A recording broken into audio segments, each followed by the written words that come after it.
여러분들 부자 되고 있으시죠? 자, 여러분들을 부자가 되게끔 만들기 위한 저의 채널의 목적은 뚜렷합니다. 여러분들이 부자가 돼야 돼요. 제가 이 투자했던 그 경험들을 그 DNA 전달드리고자 여러 강의들로 전달드리고 있죠. 자, 오늘의 시간 같은 경우는 위기감에 해당되는 이야기입니다. 우리는 변화를 썩 좋아하는 건 아닌 것 같죠. 대부분 월급쟁이실 거예요. 저도 마찬가지로 천상 월급쟁이입니다. 저 월급쟁이 한 10년 가까이, 자, 9년이죠. 9년차에 근무 중에 있고요. 해당되는 월급쟁이인 것만큼 이 직장 생활에 대해서 어느 정도 알고 있죠. 자, 우리는 직장 생활을 한다라고 하면 각 부서들이 있잖아요. 지금 있는 부서에서 다른 부서 쉽게 옮길 수 있다는 그 마음이 생기시나요? 안 생기죠. 왜냐면 이 또 다른 변화를 한다라는 것은 거기에 맞춰서 또 생활을 해야 된다라는 거예요. 그 생활을 하는데 또 적응하는 그 기간들이 또 걸리죠. 근데 우리 사회 굉장히 실패는 나쁘다고 지금 굉장히 교육해 왔었고 교육되어 있습니다. 자, 그러다 보니까 해당되는 직장 생활에서 실수 실패 막 한다라고 하게 되면 하나 둘씩 체킹 포인트가 돼버리겠죠. 자, 체킹 포인트가 되게 되면 회사 생활 어렵습니다. 그렇기 때문에 초창기에 그런 고생들 때문에라도 우리는 이런 변화적인 부분 쉽게 받아들이기는 쉽지 않은 것 같습니다. 자, 우리 이 부분에 대한 근원은 우리의 주입식 교육에 있다라는 그런 부분들을 말씀드린 적이 있죠. 주입식 교육은 어떻게 공부를 하는 것일까요? 여러분 잘 아시죠? 머리를 써야 됩니다. 머리 어떤 식으로 머리를 써야 되냐? 암기를 잘해야 돼요. 암기면 끝이에요. 자, 암기면 끝이에요. 책을 소개를 드린 적이 있었습니다. 서울대 A+ 조건이라는 책 소개 드린 적이 있지 않겠고, 서울대에서도 자, A+ 받았던 90% 정도에 해당되는 학생들이 이렇게 공부를 합니다. 교수님께서 얘기하는 그 부분, 자, 기침이라든가 농담까지 다 기록을 해서 이를 다 외워서 자, 문제 부분에 그대로 다 쓴다 라는 그 부분이 공통적인 부분이었어요. 암기를 잘해야 된다. 자, 암기를 잘하면 뭐가 남나요? 자, 시험 끝나면 싹 비워집니다. 아무것도 남지를 않죠.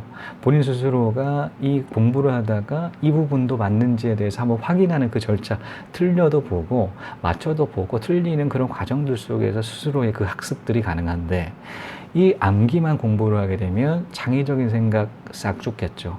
근데 이 암기 공부적인 측면은 예를 들어서 암기를 해서 정확하게 기억해냈던 애들이 이 부분을 맞추는데 기억하지 못했던 친구들은 틀려요. 자, 틀린 부분들이 점수화되고 서열화된다라는 이런 교육 부분, 우리나라 교육이 변화적인 측면을 두려워하게 만들었다라는 것입니다. 하지만 우리는 변화하려고 할 때가 있습니다. 자, 그것은 위기감을 느낄 때예요. 자, 4호정과 5,6도 단어 아시지 않겠습니까? 뜻 아세요? 4호정 어떤 뜻입니까? 45세는 정년이란 뜻이고요. 5,6도는 어떤 뜻인가요? 저 5,6도는 56살에도 근무를 하면 도둑이다 라는 그런 뜻을 가지고 있습니다. 그 정도로 우리는 특히 사기업 같은 경우는 이 정년을 채우기가 너무나 힘들죠. 자, 같이 근무를 하는 사기업 친구들을 본다라고 하게 되면 이런 딜들이 들어온다고 합니다. 어떤 딜이냐면 인사 담당자가 이 독대를 요청을 해요. 독대를 요청을 해서 이런 질문합니다.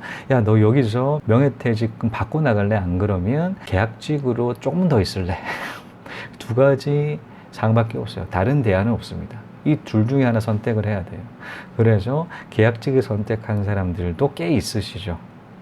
자, 그 정도로 이런 위기감에 처했을 때 변화한다라는 것입니다. 저희 친척 사례도 이런 사례가 있으시죠. 자, 작은 고모 부셨어요. 지방 그 명문대를 나오셨는데 그 나오시고 난 다음에 금성사 아시죠? 자, 금성사는 이제 LG의 전신입니다. 자, LG의 전신이다. 굉장히 그 기업 문화는 고강도다라는 것이죠. LG 기업 문화 익히 잘 아시지 않겠습니까? 빡시다라는 것이죠.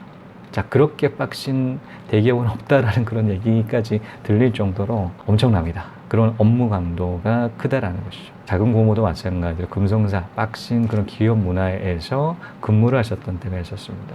근무를 하는데 이 라인들이 있잖아요. 그 회사라고 하더라도 라인들이 딱 있어요. 그 라인들을 잘 타야 되는데 썩은 동화 쪽 딱 잡으면 바로 탁 끊어집니다. 그러면 줄 세워서 다 그 당시까지 그런 게 굉장히 심했다고. 줄 세워서 바로 싹 가리대고 다 나가고 그런 것들을 지켜보는데 자신이 잡고 있는 이 줄도 이게 느낌이 썩은 줄이에요. 썩은 동아줄이에요. 자, 그러다 보니 위기감이 굉장히 느끼셨죠. 자, 그런 순간 공부하기 시작하셨습니다. 어떤 공부를 하셨냐? 그 당시 자궁공부 같은 경우는 교원 자격증을 가지고 있으셨어요. 자, 임용을 친다라고 표현하는데 그 임용을 합격을 하기 위해서 2년간 하루 3시간 자면서 공부를 하기 시작하셨습니다. 결국에는 2년 동안 공부를 해서 1년 떨어지고 2년간 공부를 해서 회사 생활과 같이 병행을 하면서 같이 공부했기 때문에 굉장히 힘들었지만 결국에는 해피엔딩으로 합격하셨죠. 자, 이렇게 우리 위기감이 느껴질 때 썩은 동아줄인가라는 그 생각이 들 때 공부한다라는 것이죠. 근데 저 역시도 마찬가지였습니다. 저도 해외 주재원 근무 기간 동안에 많은 시간을 어디에 활용을 했었는데 책 읽는데 굉장히 많이 활용을 했어요. 자, 이런 부자 관련된 책들을 하나 둘씩 읽기 시작을 했단 말이에요. 하나 둘씩 읽고 난 다음에 느껴지는 건 뭐냐면 내가 지금 가고 있는 방향이 정말 부자본의 방향이 아닌 역방향이다. 이 길로 간다면 절대 부자가 되지 못하는 그 길을 가고 있다는 사실들을 그 부자 관련 책들을 통해서 깨닫기 시작을 합니다. 자, 그렇게 깨닫고 있는 상태에서 자본주의에 대한 공부를 하고 난 다음에는 바로 뒤통수 맞는 그런 느낌이었어요.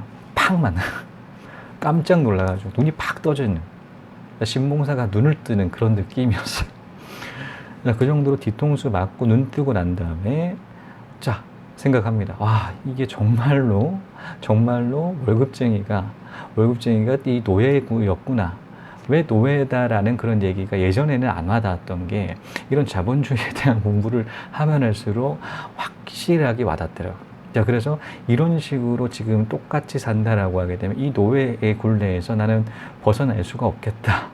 그리고 정말 안타깝지만 내가 이런 벗어나지 못한다고 하게 되면 내 자녀들도 벗어나지 못하겠다. 좀 다른 선택들을 해야겠다라는 그 위기감이 느껴졌습니다. 자, 잠깐 기본적인 틀을 말씀드리게 되면 우리의 그 시대적인 측면에서 보면 원시 공산주의 시대가 있었어요. 자, 원시 시대 같은 경우는 똑같이 나눠 가졌죠. 동물을 잡는다고 하더라도 싹 다 나눠 가진다. 공산주의와 같은 그런 형태를 띠고 있었고요. 노예 사회가 있었죠. 자, 노예 사회 같은 경우는 전적으로 주인이 그 노예의 주인입니다. 말 그대로 주인이었던 그 노예가 일하는 100%를 다 가져간다. 봉건주의 같은 경우는 영주가 왕입니다. 영주 밑에서 일을 하는 농민들이 있었는데 그 농민들은 노예가 아니었기 때문에 일을 한다고 하더라도 100%다 뜯기질 않았어요. 한 20%만 자기가 가져갔어요. 80% 다 뜯겼지만 한 20%는 자기가 가져갈 수가 있었다라는 것이죠. 그런데 지금 현대사회는 어떤가요? 현대사회는 사기업이라고 지금 근무를 하시는 곳이 사기업이라고 한다면 사기업에 해당되는 주인이 있죠. 엄연히 주인이 있습니다. 그 주인이 있다라는 것은 주인 밑에서 일을 한다라는 거예요. 여러분들 그 월급을 받으시면서 정말 내가 일하는 것만큼 가져간다라는 생각이 드시나요? 혹시나 내가 일은 더 열심히 하는데 너무 적게 가져간다라는 그런 생각들을 가지시는 분들이 있으실 거예요. 그렇습니다. 앞서 말씀드렸던 20% 정도는 농민이 가져갔다라고 하더라도 우린 그 포장지만 바꿨어요. 알맹이는 같은데 포장지만 바꿨어요. 포장지 바꿔가지고 퍼센테이지를 조금 더 조정해 줍니다. 저는 사기업 같은 경우는 한 40%는 가져간다고 생각해요. 40%, 60%는 주인이 가져가는 것.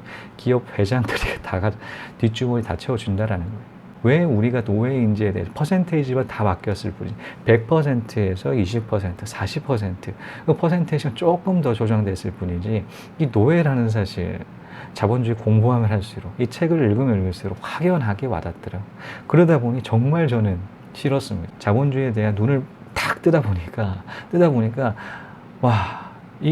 내가 아무런 노력 안 한다라고 하게 되면 정말 이 책에서 얘기를 하는 그 노예 생활이 계속 유지가 되겠다. 정말 끔찍하다라는 그런 생각으로 올인을 했던 거예요. 올인을 할 수 있었던 근원적인 동기는 그런 위기감이었습니다. 이 위기감 때문에 더 많은 그런 노력들이 대수가 있었, 지속적으로 할 수 있었던 것, 지속적으로 노예 관련 그런 책들을 읽었다라는 것이죠. 힘들 때마다 그 생각을 하는 거죠. 그런 이유 때문에 이 해외 주재원 그 기간 동안이 굉장히 답답하게 느껴졌던 때가 많았습니다. 제가 회사라는 틀이 보면 이 회사가 아닌데 라는 그런 생각들, 그나마 이 퍼센테이지가 조금 더 큰 그런 기업이었음에도 불구하고 그래도 만족스럽지는 않다. 정말 내가 원하는 그런 삶들, 살아가는 그 부자들의 모습들로서 와닿는 그 부분들은 굉장히 컸죠. 나도 이런 자유로움, 자신이 원하는 그 삶을 산다는 훨씬 더 만족감, 그 퀄리티, 그 성취감, 그리고 결과치들이 훨씬 더 높을 텐데 라는 그런 부러움으로 더 집중할 수 있었던 것이고요. 사실 우리는 움직이는 것보다 이렇게 가만히 앉아 있는 게 더 편하죠. 가만히 앉아 있는다라는 것은 아무것도 안 한다라는 것이죠. 안 하는 것만큼 실패를 겪지 않아도 됩니다. 실패에 대한 스트레스를 본인 스스로 어떤 식으로 활용하느냐에 따라 또 채찍으로 활용하는지 아니면 자리에 앉히는 그 역할로 활용하는지 여러분의 선택들이 필요하지 않겠습니까? 위기감을 불러일으켜야 됩니다. 가만히 앉아 있는다라고 하게 되면 아무것도 변하지 않는다라는 그 측면들을 받아들이셔야겠죠. 저 같은 경우는 이 자본주의 그리고 부자 관련된 책이 굉장히 큰 도움이 됐었습니다. 자, 이를 통해서 위기감을 계속적으로 집어넣었던 것이죠. 위기감으로 부자가 될 수가 있었습니다. 꿈은 돈 버는 거예요. 뭐 누굴 도와준다는 건 상상도 못하고 우선 그 가난에서 좀 벗어나보자. 그게 제 이제 꿈이었습니다, 사실은. 자, 이것으로 부자가 되기 위해서 위기감을 당겨라 는 여기까지. 시청해 주신 여러분 감사합니다. 다음 시간에 또 뵙겠습니다.